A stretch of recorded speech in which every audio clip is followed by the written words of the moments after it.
Welcome back to 1700. My name is Sam and I am joined by the wonderful Ella right here from BARES. We just heard a performance exclusive in the studio today of the new single Hercules.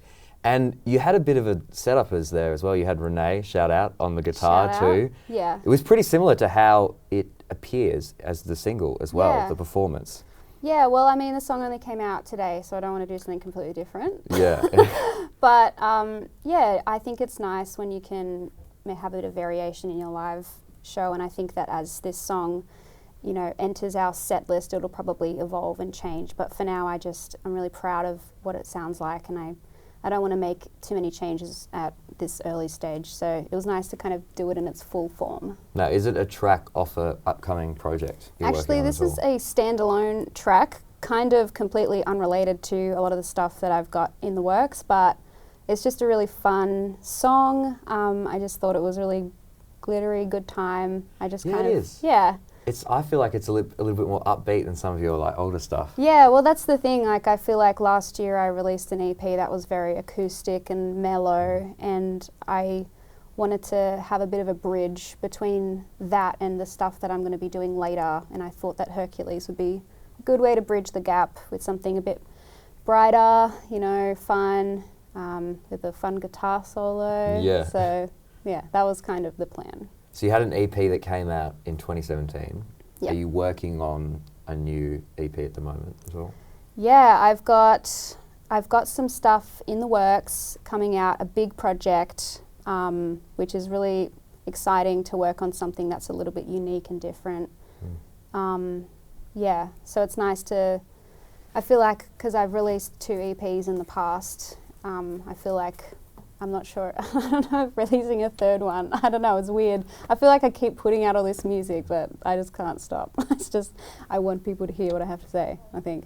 Oh, it's good to have that like creative flow though, you know? Yeah, and surely you're just coming up with stuff like left, right and centre, I just want to put it out there, you know? I know, I'm very impatient actually. I mean, the one that I released last year, the Overdue EP, we did that all in lockdown, and I as soon as the songs were finished, I like put them on Spotify straight away, waited no time, didn't do any press. Like, kind of a stupid decision, but I just really bad at waiting. So I'm trying to be more patient these days. Yeah. Well, I know you, like, I remember reading with April, which is one of my favourite songs. Thanks. I think, like, you were saying about how it took some time to, like, come to grips with a final version of the track. Like, how many stages did that song go through? Yeah, well, April in particular was actually 2 songs they were kind of half songs, and I didn't really know what to do with them, but I found that the melodies were always getting stuck in my head. Yeah. And then I had the epiphany that I could just put them together and pretend that it was always the plan. So it was kind of nice to transition, you know, like April starts off really acoustic-y and then kind of has this electronic-y moment at the end. So it was nice to have, it still feels like 2 separate songs that came together for that one. But yeah, I guess that's the evolution that song took.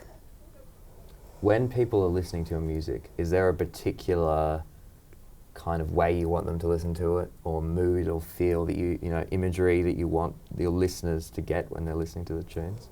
I think that, I mean, everyone, I think, hopes that their music can connect with people on a personal level. I think personally I'm someone that really enjoys listening to lyrics, and I would like to think that my listeners would listening to my lyrics and hearing what I have to say beyond just the sound of the songs. But I think that I've been releasing a pretty diverse range of genres, so hopefully there's something for everyone. Yeah. Is there like a genre that's very far off from what you're doing right now, like metal or jazz that you want to stretch into? I've got a secret death metal jazz EP. It's dropping It's soon. coming up, yeah.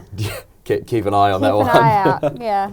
And what about band-wise, you know? Are you thinking about maybe adding some horns in there, or you know, some drums, that kind of thing? I would love to, especially with some of the music I released last year. I feel like it would be so cool to have horns, or even just a BV section, and you know, I'm a big fan of like R&B music, so I would love to do something like that, maybe down the line, but that's quite an expensive endeavour, so probably not. I'm happy to do everything by myself right now. I know you were listing like Napalm, for example, or Lana La Havas as like some inspirations for your music.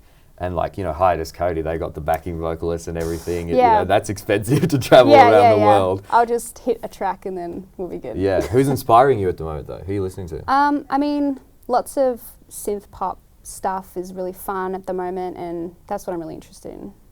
Yeah, cool. We are going to cut now to another clip. This is going to be Golden Age by Benj Amino, and we'll be right back with Ella after the break. You are watching 1700 on your Friday evening. My name is Sam, and I'm back here with Ella from BARES. Let's continue where we left off. We were talking about influences and inspirations, and I've heard you actually have made a Spotify playlist with some of your favourite local, am I right in saying that? Local acts and artists? Yeah, I think I'm a big believer in uplifting the other small musicians around Australia and the world as well. I think it's great to discover new music because there's so much good stuff that's out there that's just undiscovered. So I've made some pretty cool playlists. I remember I was in a cafe and I was listening to their playlist and I was like, why? When we're in Melbourne, city of live music, are you playing TikTok's greatest hits? Yeah. And we don't need to hear Dixie D'Amelio right now, you know? So I felt really frustrated, and I made this massive playlist of exclusively Australian music, most of them underground, undiscovered artists. And I literally DM on Instagram cafes and say, hey, you should play this. Do you get responses? Yeah. I've got like almost 100 followers on the playlist, and most of them are venues and cafes. Nice, that's good. Because otherwise, like, they don't have time to put these playlists together. And drop some of your stuff in there as well. Oh, of course. Yeah, it's actually all just for me. Yeah. So I think that's something that's really important to me, and I always want to support other artists wherever I can.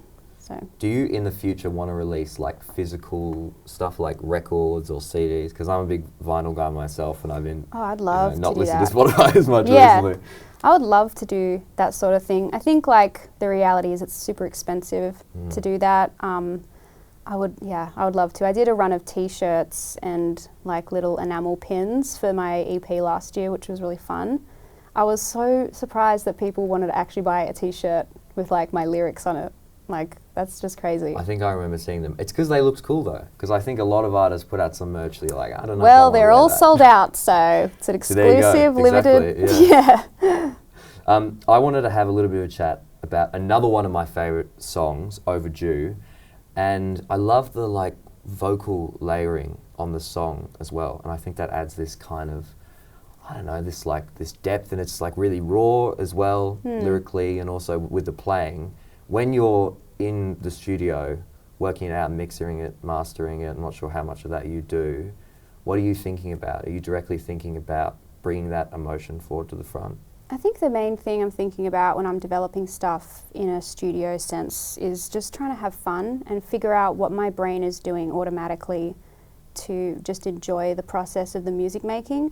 So especially if you're singing a melody, I'll kind of just layer a bunch of harmonies and ad-libs straight away, because that's the stuff that's just feels really predictable for me and feels like, oh, of course this harmony needs to go here, of course this little bit needs to go here. That ends up being in the main cut at the end because it feels so natural to the song. So I think that improvising is a big part of the song development, especially if I don't have a clear idea of where I want it to go. I like to trust the process of just giving it all a go and just kind of, improvising, especially working with Renee because we have a home studio in our little place. So it's nice to just kind of develop songs together and make it kind of a collaboration between the two of us, which is cool. Are there other environments apart from your like studio space that you get a lot of creativity from? I love going on walks, and I like kind of writing up little melodies and stuff as I'm walking. Actually, I think a lot of Hercules was written on a walk, which I just pull out your phone, jot it down. Yeah, like once you have like an instrumental, I kind of just play it in my headphones and just sing. Are you a voice memos person? Absolutely, I'm a voice memo. Sing into your phone. Yeah, I've got like gigs and gigs and I'd love to hear some, put it on SoundCloud or something. Oh my gosh, absolutely not. All right, we've got to wrap up actually, but before we go, can you tell everybody out there where we can find your stuff? Yes, so if you look up BARES Music AU on every single streaming platform, every social platform, you will find me there. BARES, BARES, the confusing way. Yeah. That's a good way of putting it as well. Yeah. And make sure you hit up BARES Bandcamp too if you want to throw some money their way and support them. All the stuff is on there. But thank you very, very much for joining me today, Ella. Thank We've had a you. great chat. And now we're going to throw to another clip. We've got Small World by Death by Denim.